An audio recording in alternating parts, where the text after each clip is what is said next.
হাজার বছর ধরে আমি পথ হাঁটিতেছি পৃথিবীর পথে। সিংহল সমুদ্র থেকে নিশীথের অন্ধকার মালয় সাগরে অনেক ঘুরেছি আমি। বিম্বিসার অশোকের ধূসর জগতে সেখানে ছিলাম আমি, আরো দূর অন্ধকারে বিদর্ভ নগরে। আমি ক্লান্ত প্রাণ এক, চারিদিকে জীবনের সমুদ্র সফেন।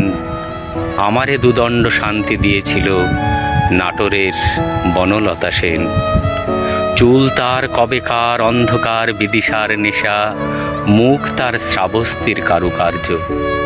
অতি দূর সমুদ্রের পর হাল ভেঙে যে নাবিক হারায়েছে দিশা, সবুজ ঘাসের দেশ যখন সে চোখে দেখে দারুচিনি দ্বীপের ভিতর, তেমনি দেখেছি তারে অন্ধকারে।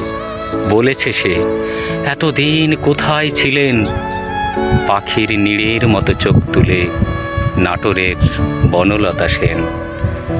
সমস্ত দিনের শেষে শিশিরের শব্দের মতন সন্ধ্যা আসে, ডানার রৌদ্রের গন্ধ মুছে ফেলে চিল। পৃথিবীর সব রং নিভে গেলে পাণ্ডুলিপি করে আয়োজন, তখন গল্পের তরে জোনাকির রঙে ঝিলমিল। সব পাখি ঘরে আসে, সব নদী ফুরায় জীবনের সব লেনদেন। থাকে শুধু অন্ধকার, মুখোমুখি বসিবার বনলতা সেন।